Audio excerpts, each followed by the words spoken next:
الحمدللہ والصلاة والسلام علی رسول اللہ ان عبد الرحمن بن ابی لیلہ رضی اللہ عنہ قال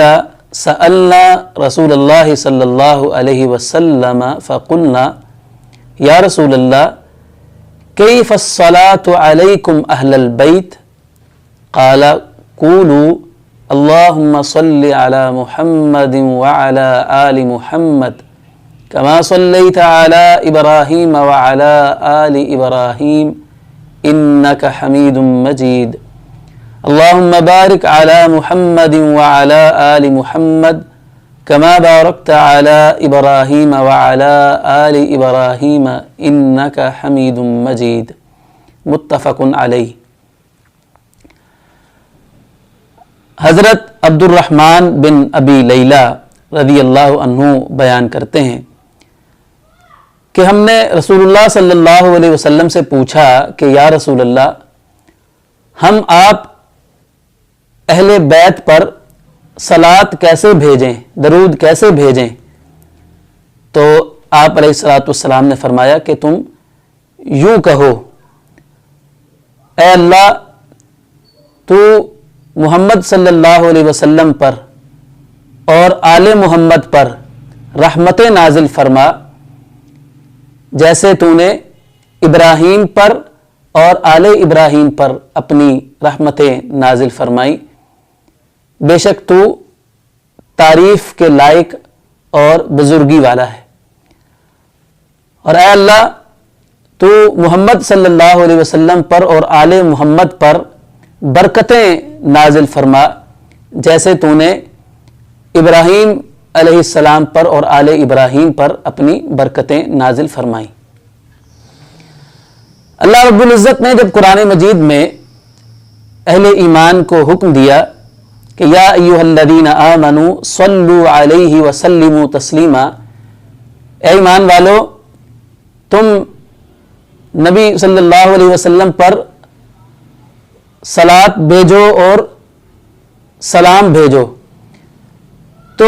صحابہ کرام نے عرض کیا کہ یا رسول اللہ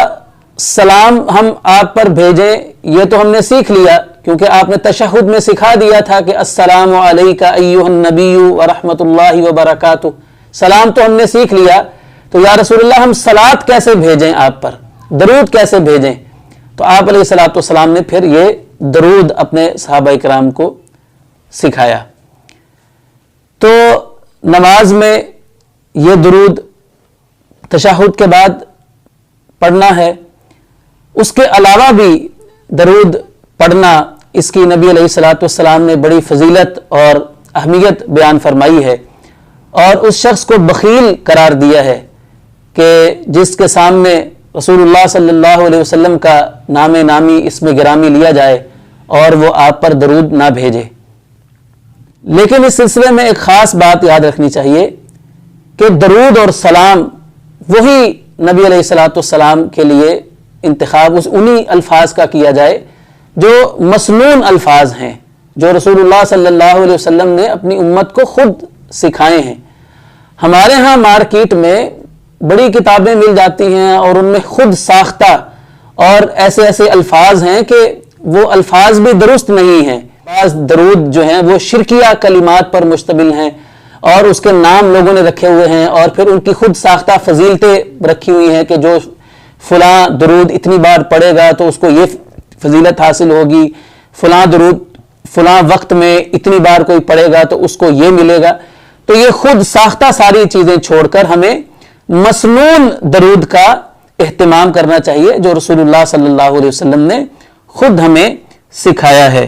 ایک تو یہ الفاظ ہیں درود ابراہیمی کے،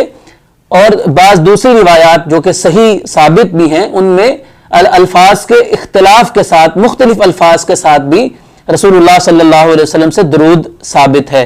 تو جو مسنون الفاظ ثابت ہوں احادیث سے انہی کا اہتمام کرنا چاہیے، اور خود ساختہ اور من گھڑت جو درود لوگوں نے بنا رکھے ہیں ان سے بچنا چاہیے۔